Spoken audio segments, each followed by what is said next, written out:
আসসালামু আলাইকুম। একটা শর্ট লাইভে আসলাম। আপনারা সবাই ইতিমধ্যে দেখেছেন যে একটা নিউজ বের হয়েছে যে আওয়ামী লীগ এবং তার ফ্যাসিস্ট যে সমস্ত সহযোগী ছিল, পুলিশ, গোয়েন্দা সংস্থা, আর্মি, এদের সহযোগিতায় একটা 5ই আগস্ট এই সময়কার মধ্যে একটা নাশকতা করার চেষ্টা করা হচ্ছে। সবচেয়ে ইম্পর্ট্যান্ট যে তথ্য যেটা ওখানে আমরা পেলাম, আচ্ছা প্রথমেই বলে রাখি, সম্ভবত রিপোর্টটা দিয়েছে এনএসআই। আমি তারপর এটা আরো আগেই আসা ছিল, তারপরেও মেজর জেনারেল ফরিদকে আমি ধন্যবাদ জানাই এই রিপোর্টটা দেওয়ার জন্য। আমার কাছে মনে হয়েছে এটা যদিও ডাইরেক্টলি কেউ বলে নাই, আমি যেটুকু খবর পেলাম এটা এনএসআই করেছে।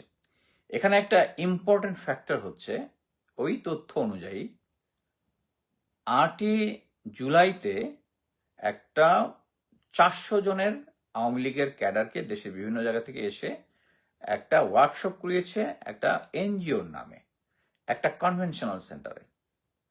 আপনি একটা জিনিস চিন্তা করে দেখেন, একটা কনভেনশন সেন্টারে এনজিওর ব্যানারে 400 জনের একটা ওয়ার্কশপ হচ্ছে, যেখানে শেখানো হচ্ছে হিট অ্যান্ড রান টেকনিক, মানে হচ্ছে গেরিলা টেকনিক, যে কোনো জায়গায় একটা নাশকতা করে সাথে সাথে পালায় যাওয়া। এই তথ্যটা গোয়েন্দা সংস্থা, আর্মি গ্রাউন্ডে ডিপ্লয়েড আছে, কেউ কোনো কিছু জানে না। এতদিন কেউ কেউ কোনো কিছু জানতো না। আপনাদের কি এখন বিশ্বাস করার যথেষ্ট কারণ আছে যে এই তথ্যটা জানতো তারা সবাই, জেনেও কেউ পাবলিকলি নিয়ে আসেনি? কারণ তারা চাইছে তারা চাইছে যে দেশের মধ্যে একটা অরাজকতা হোক। আপনি চিন্তা করেন, বেনজিরের কয়েকদিন আগে একটা লিক করা অডিও দেখছেন, সেটার মধ্যে ক্লিয়ারলি বলেছে তার সাথে আওয়ামী মনোভাব সম্পন্ন যারা পুলিশে আছে তাদের সাথে যোগাযোগ আছে। এখন আমি ভাই সেনাবাহিনীতে ছিলাম, আমি সেনাবাহিনী থেকে অপশন নিয়েছি 2018 সালে 5 জুলাই। আমি সেনাবাহিনীতে এক্স্যাক্টলি জানি কারা কারা আওয়ামী ছিল, কারা কারা আওয়ামী মাইন্ডেড ছিল, কারা কারা গুম খুন পর্যন্ত করেছে, কারা একটু হালকা শুধু সাপোর্ট দিয়ে গেছে, কারা কারা জড়িত ছিল না। এই জিনিসগুলো তো আমি জানি। তা আপনি কি মনে করেন পুলিশ, এনএসআই, ডিজিএফআই তে যারা যারা ছিল তারা কি এই জিনিসটা জানে না? পুলিশ কারা কারা আওয়ামী লীগের, কারা কারা যে কোন কোন অফিসাররা ছিল এটা জানে না? জানার পরেও তারা ঢাকার মতো জায়গায় একটা কনভেনশন সেন্টার ভাড়া করে 400 জনকে প্রশিক্ষণ দিল। আপনারা কেউ কিছু জানেন না? এতদিন পরে আমরা জানতেছি। এখন চিন্তা করেন, এই রিপোর্ট কিন্তু অসমাপ্ত।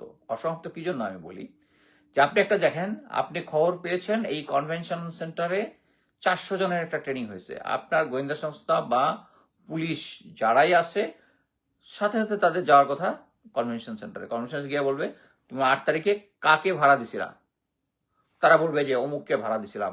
সাথে সাথে ওই লোককে ধরবা, তুমি কাকে কাকে কোন এনজিও কে দিছিলা, এই এনজিও কে, আচ্ছা ওই এনজিও কে ধরবো। তুমি যেখানে কি করছো, ওয়ার্কশপ করছো, ওয়ার্কশপ কাদের করাইছো, লিস্ট দাও। এটা একটা নর্মাল জিনিস যে একটা যদি ওয়ার্কশপ করা থাকে তাহলে ওখানে নাম, ঠিকানা, অ্যাড্রেস থাকবে, তার ফোন নাম্বার থাকবে। তো আমাকে সো যদি এই জিনিসটা হ্যান্ড ওভার করা হইতো তাহলে অ্যাটলিস্ট পালায় যাইলেও হাফ হাফ ওর মধ্যে ধরা পড়ার কথা না? এটা কিন্তু সহজ, এটা হচ্ছে পুলিশি জব বা ইনভেস্টিগেশন জবের সবচেয়ে ইজিয়েস্ট ওয়ে, যেখানের মধ্যে কোনো, অনেক সময় আমরা অনেক তথ্য পাই যে শোনা যায় অমুক জায়গায়, শোনা যায় অমুক জায়গায়, তারপরে ওটা খুঁজে বের করতে হয়। সিম্পল, এটার মধ্যে কিন্তু কোনো কমপ্লিকেশন নাই, কোনো কমপ্লিকেট নেই। এবং একটা কনভেনশন সেন্টার মানে কনভেনশন সেন্টার নাম আছে, ওখানে যাবেন, ধরবেন, সাথে সাথে বের করে যাবেন। এমন তো না যে আপনি শুনছেন অমুক জায়গার মধ্যে ওই জায়গায়। আমি আপনাকে, আচ্ছা ঠিক আছে, একটা পার্সোনাল উদাহরণ দিই। আমরা ক্যাপ্টেন অবস্থায় সিলেটে ট্রেনিং করতে গেছি। আমার 2 কোর্সমেট, আমি তখন মোটরসাইকেল চালাইতাম। একজনের গার্লফ্রেন্ড আসছে ঢাকা থেকে সিলেটে দেখা করতে যাবে, কোনো তথ্য জানে না, জানে হচ্ছে ওই এলাকার মধ্যে, সিলেটের ওই এলাকার মধ্যে আছে। আমি সাথে সাথে সিলেট ক্যাপ্টেন ও ফোন করছে, এক ভাইয়া, ছোট ভাইয়া আছে আমাদের, সাব্বির, ফোন করে, সাব্বির এই এলাকায় অমুক জায়গায় এরকম একটা মেয়ে আছে, বলো তো কোথায়। সে ঘন্টাখানেক পর আমাকে কল দিল। আমরা ওই আমার কোর্সপেট, আবার ওই কোর্সপেটে খেলে মারা গেছে, মানে তাকে নিয়ে আমরা ওখানে গিয়ে ঠিকই বের করে ফেলছি, যেখানে কোনো জায়গা নাই, তথ্য নাই। আর এখানে স্পষ্ট বলা আছে যে ওই কনভেনশন সেন্টার, ওখানে 400 জন, আর এখানে গোয়েন্দা সংস্থা শুধু একটা তথ্য বের করছে যে এরকম একটা হয়েছে।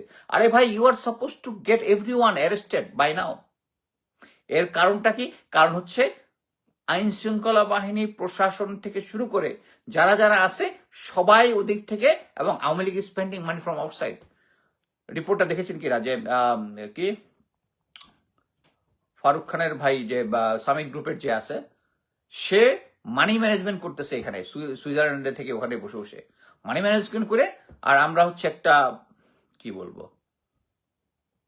বেইমানের জাতি।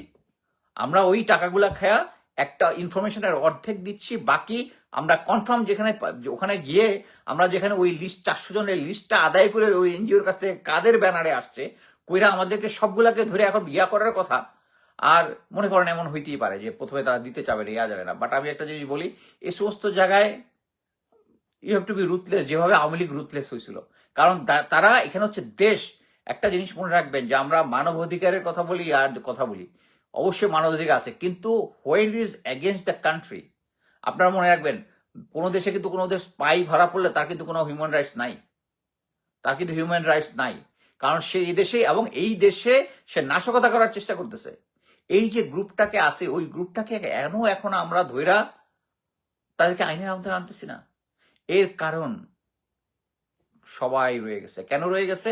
ওই এখন আপনারা বলবেন আমি সেই পুরনো পেঁচাল পারতেছি। সেই পুরনো পেঁচাল একটাই, যেটা হচ্ছে জেনারেল ওয়াকারকে আমরা রেখে দিছি, কিন্তু পুলিশের আইজি মামুনকে আমরা অ্যারেস্ট করাই ফেলছি। পুলিশের মামুনের তার আন্ডারের লোকজন সরাসরি গুলি করছে পাবলিকের দিকে, সিভিলিয়ান দিয়ে, তাই না? সেনাবাহিনী করে নাই। আমি নিজে আমাদের পুরো গ্রুপটাকে নিয়ে 31 আগস্ট জুলাইতে আমরা ইউএন হেডকোয়ার্টারে গেছিলাম এজ এক্স মিলিটারি অফিসার, ধরে যে আমাদের সেনাবাহিনীর লোকজন পাবলিকের দিকে মারতেছেন, ban them from UN mission. আমি এটাও বলেছিলাম যে আমি লেফটেন্যান্ট কর্নেল র্যাঙ্ক পদত্যাগ করলাম, যে সেনাবাহিনী আমাদের সিভিলিয়ানের দিকে গুলি করে। 5ই আগস্ট যেদিন হাসিরা পালায়, যে ওই দিনও সেনাবাহিনীর হাতে লোকজন মারা গেছে। এখন আমরা এদিকে সার্জিস বলে যে সেনাবাহিনী প্রধান আহতদের চিকিৎসা দিয়ে একদম কি ফালাই ফেলছে। আরে ভাই, সেনাবাহিনীর গুলিতে এখন পর্যন্ত যতজন মারা গেছে সেই রক্তের ঋণ কি শোধ হয়েছে? সেই রক্তের ঋণ কি শোধ হয়েছে?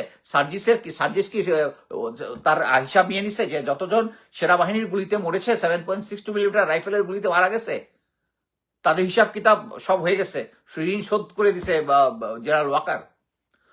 এটা হয় নাই কারণ এই একটাই, ওই কারণেই যে এই যে নতুন যে প্ল্যানটা হচ্ছে, এবং এর কারণে আমি আগেই বলেছিলাম যে জেনারেল ওয়াকারের আন্ডারে যখন একটা নির্বাচন হবে, ওই নির্বাচনে নাশকতাই হবে। কারণ কি, ভারত চায় পুরো পৃথিবীকে এবং দেশবাসীকে বুঝাইতে যে বাংলাদেশে অ্যাকচুয়ালি নির্বাচন হইলে এরকমই হয়, এইটাই স্বাভাবিক। হোয়ারেস সেনাবাহিনী যদি গ্রাউন্ডে ডেপ্লয় থাকে, আমার 28 বছর চাকরিতে আমি কখনো ম্যাজিস্ট্রেসি পাওয়ার পাই না, আমি বারবার এটা বলছি। এখন ম্যাজিস্ট্রেসি পাওয়ার নিয়ে কাজ করতে পারতেছে না, বিকজ জেনারেল ওয়াকার আর কিলার জেনারেল গুলা তাদেরকে, ইয়াং অফিসার যারা আছে তাদেরকে কাজ করতে দিচ্ছে না। কিন্তু আমাদের প্রফেসর ইউনূসের সরকার নিশ্চুপ, উনি নিজেও বুঝতেছে না যে এই কারণে, ওরাও বুঝতেছে না, বিএনপিও বুঝতেছে না যে বিএনপির মাথায় কাঁঠাল ভেঙে যে জেনারেল ওয়াকার আর চুপ্পু তারা এখনো রয়ে গেছে। এখন বিএনপিকে দুর্বল করতেছে এই সেনাবাহিনী এবং গোয়েন্দা সংস্থাগুলাই। এটা আমি এর আগের ভিডিওতে বারবার বলছি। বাট এই জিনিসটাই হচ্ছে আমরা যেটা ভুল করতেছি, যে এখন পর্যন্ত আইজি কে নিলাম, কিন্তু পুলিশ, বিজিবি, কেন বিজিবির যে বর্তমান ডিজি আছে তার আন্ডারে লেফটেন্যান্ট কর্নেল রেদওয়ান কি পাবলিককে গুলি করে নাই? আর সেই গুলির জন্য জেনারেল ওয়াকার তাকে কি পানিশমেন্ট দিয়েছে? 6 মাসের সিনিয়রিটি ডাউন উইথ কঠোর ভৎসনা।